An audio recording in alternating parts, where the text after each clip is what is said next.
All right. Hello. Thank you for Hello. everyone for hi. Thank you for everyone for joining us. I just want to start out saying this is our very first live stream. So, we're kind of experimenting here and I hope everybody can see us. We are streaming to LinkedIn, YouTube, and Facebook. So, yeah, like I said. So, this is going to be this is a podcast about telehealth and compounding pharmacies. And we're with Emily Hussey from Reed Smith. And the reason I have started this is I've heard a lot about telehealth and some of the complexities. And then Emily wrote this article. So I thought, what a great, Emily, come on in and tell us all about it. Do you want to introduce yourself? Sure. So I am Emily Hussey. I am counsel at Reed Smith. I'm in the Life Sciences and Healthcare group. And a lot of my work is focused on compounding pharmacies and the regulation related thereto. And I work with a lot of businesses that are either working in the pharmacy space or own compounding pharmacies. And so I'm I'm seeing a lot of the trends and changes that have happened in the past couple of years. So it's been interesting, and it's an interesting space to be in. Excellent. So what prompted you to write this article? Can you tell us a story, or was there like a case that that piqued your interest, or you've been seeing a lot of things that made you write the story? Yeah, so The article? it came about because, obviously, as everyone probably that's listening in knows, the COVID pandemic prompted telehealth to really accelerate in a way that it probably would have been 10 years from now. And now we're seeing things change rapidly. And what we were seeing was a lot of these, especially startup companies, were getting involved in looking into the compounding space, whether it be working with either building their own compounding pharmacy or looking to work with compounding pharmacies to develop specialized medication. And what we were seeing was a lot of these companies really may not have had an understanding of essentially what they were getting into. And that, coupled with a lot of these big tech players, were starting to move into the pharmacy space in a way that really was not what they're originally supposed to do, right? I mean, you see Amazon, you've seen Walmart, which really didn't have a sort of a big healthcare platform, are now moving rapidly into the pharmacy space. And what we were seeing was kind of a leaping ahead without really getting the benefit of understanding the world that they're about to enter into. Mm-hmm. And so that's why we started the article, was just to say, hey, everybody, we understand all of the benefits that you're looking to achieve, but you need to kind of know the guardrails before you jump into this space. So who are your clients then? Are they technology clients that you're seeing that are going wrong? Or are you seeing compounding pharmacies who are partnering with tech companies that are running into problems? It can be both. So we're seeing it kind of from all facets. We're seeing it from companies that are, maybe startups looking to get into this space to develop these, precision medications with, working with compounding pharmacies. We're also seeing compounding pharmacies that are just kind of, trying to explain to these companies that they're working with the ins and outs of this space. And so it's a lot of, just back and forth and trying to kind of coordinate with everybody to make it a little more smooth if we can. Right. Okay. Since our audience is, that audience is mostly compounding pharmacies, and the article was written mostly, it seems, for a general audience. What do you see? What are some of the pitfalls that you see that are specific to the compounding pharmacies? So if if they want to get involved, what do you think it is that they should be looking out for or researching more? Yeah. So it's a couple of things. I think, if you're looking to get into, especially, and what I was primarily focused on, just to be clear, is really these telehealth companies, these telemedicine providers that are, for example, erectile dysfunction medication, skincare creams, things like that. If you're a compounding pharmacy that's looking to partner with a company like that, or kind of maybe even thinking about starting your own kind of side effort, exploring that option, one of the biggest things that we're seeing is, when it comes to telehealth providers or startups, really not recognizing what the regulations are. Also, primarily thinking of the doctor, the patient prescriber relationship, and then also the pharmacy's ability to navigate that, and how many of these startups really don't understand that it's not just the medical provider and the regulations that pertain to the medical provider and the patient. It's the pharmacy has its own rules and regulations relating to ensuring that there is a valid patient prescriber relationship, whether or not, I mean, a lot of these boards are really imposing that on pharmacies, whether that's really warranted or not. That's the space that we're in right now. And so for a pharmacy, when it's looking to potentially move into this space or partner with somebody, you need to be careful about making sure that you are navigating 50 different state regulations in terms of what they expect of the pharmacy, in terms of ensuring that there is a patient prescriber relationship. These regulations are woefully behind in terms of the, catching up to the space of technology. And so we're seeing a lot of boards are just kind of grasping at straws, going after pharmacies where, just because they're just trying to catch up, and their regulations just aren't really catching up to the pace of where things are going. So it's really on the pharmacy to kind of act as a backstop to make sure that they're making sure to comply with the regulations. They're doing what they need to do in terms of complying with all of the states where they're licensed in. And that's not just, necessarily navigating the patient prescriber relationship, but that extends to sometimes ensuring that the medical provider is licensed in the state where the pharmacy is dispensing the medication to. It's just things like that where it's across the board, where the startup or the person that you're working with may not necessarily know those regulations, and it's going to be on the pharmacy to make sure that people are paying attention to that. You touched on so many hotspot issues, and it's funny, you talked about how, the MOUs and the hearing that's going on today, and it makes me wonder. And then you talked about the physician and making sure that the physician is licensed in the state where the pharmacy is, but you also mentioned having to be licensed in all 50 states. So, and then of course, in your article, you talked about the technology companies being aware of the federal rules, but not necessarily the state rules. So how does one navigate? What are the rules? Like, so if you've got a specific, and I'm assuming this is mostly towards 503As, not so much 503Bs, right? Right. If you've got but a lot of our 503As, they do have, regional or some national reach, especially through the mail order.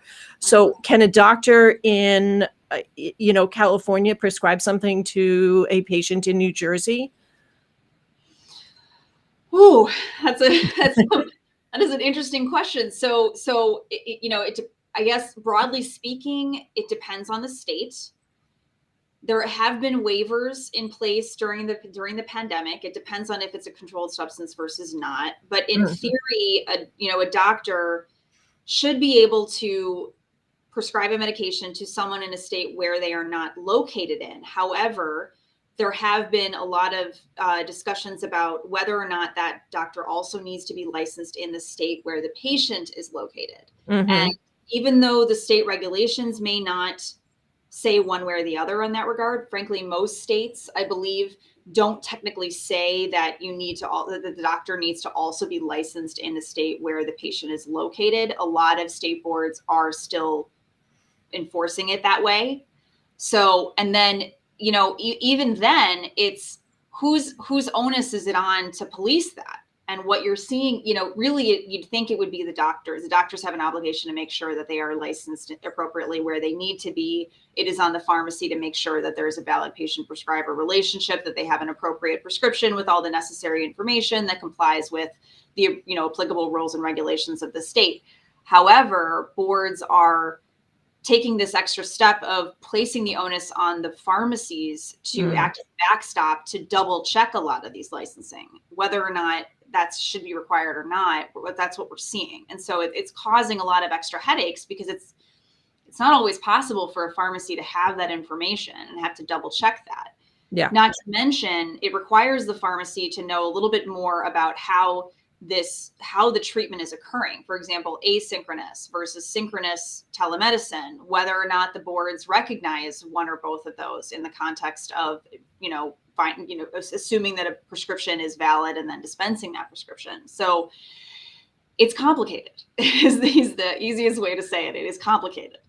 Right and I now. imagine that's one of those things that, everybody's going to be trying to catch up on because now everything, or as telehealth increases in popularity and the technology increases, there's going to be more cross state lines participation.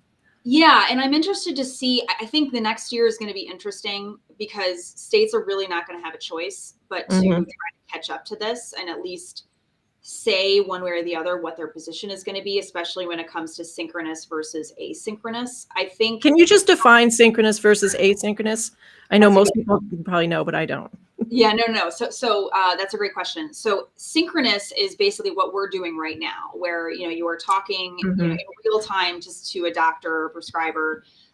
Asynchronous would be something where it's a little more truncated. For example, you might have a quick call on the phone, but then maybe there's some review of medical records, there's some emailing. It's a little bit more kind of multiple different ways in which the treatment occurs. Mhm.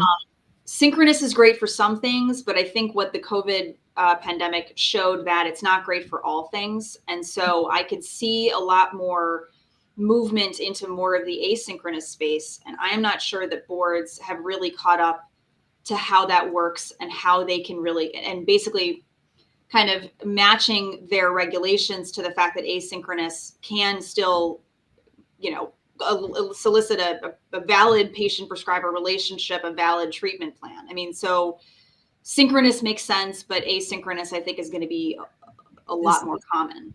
right. And you touched on personalized medicine, and that was one of the things I also wanted to ask you about. And I mean, obviously, compounding 503s is all about personalized medicine. But as Mhm.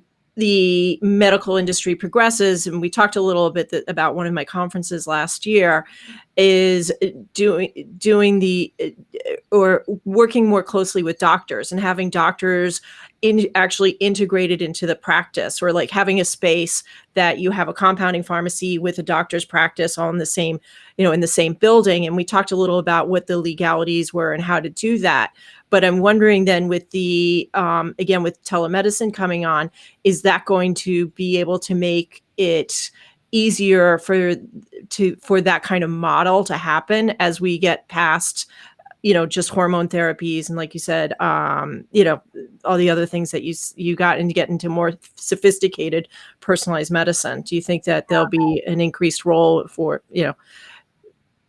I'm not I saying it well, but you know what I mean? no, I know what you're saying. So I And think, hopefully everybody is listening and knows what I mean. And also, yeah, you guys, anybody listening, you can put questions in the chat and we'll answer them.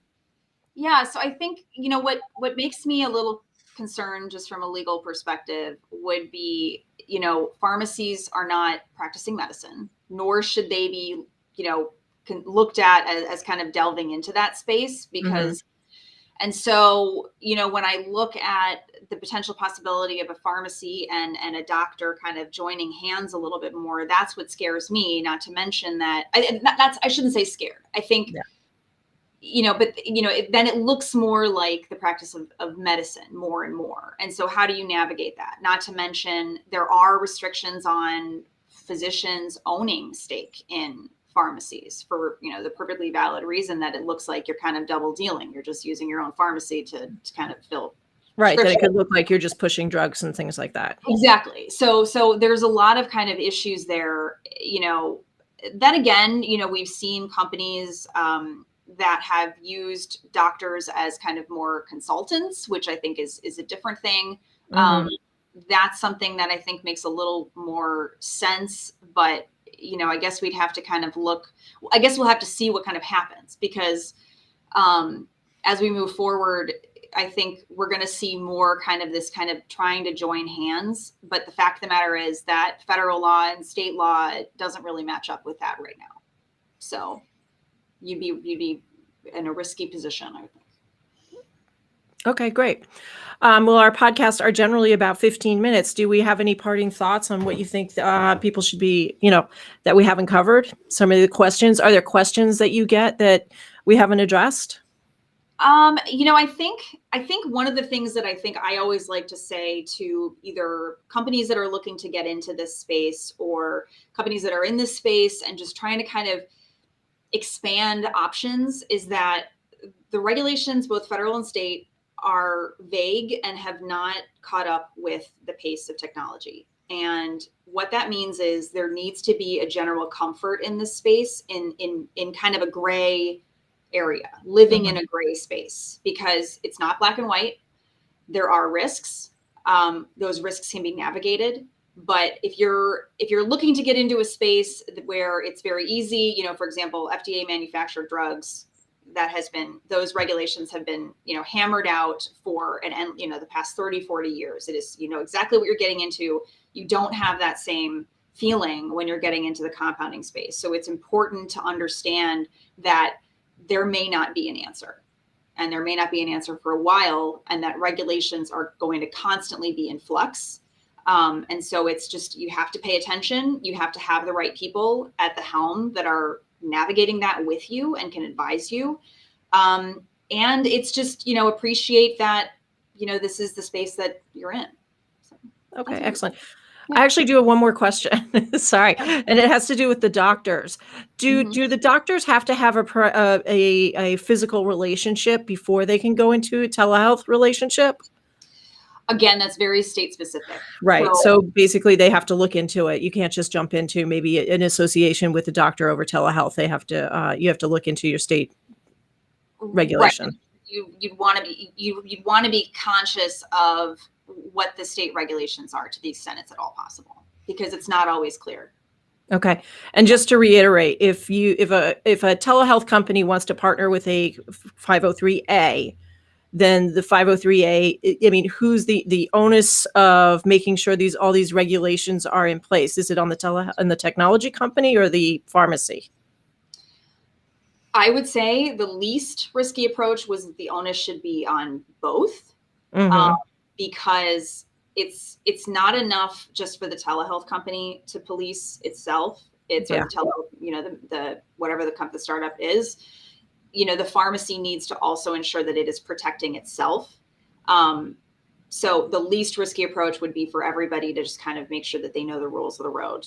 Right. On both sides. Yeah. Kind of protect it. It's like protecting your brand. Make sure everything you're doing is in line with all the state regulations. Right. And unfortunately I understand that it's a lot of work. It really is. But that's the really only way to do it at this point. Okay. All right, thanks. I'm going to say one more time, if anybody has any questions, you can just put them in the comment section and we can answer them, but I don't see anything. So I'm going to say thank you so much, Emily. I really appreciated your time, and we'll talk again soon. All right. Thank you. All right. Have a good day. Bye. Thank you. Bye.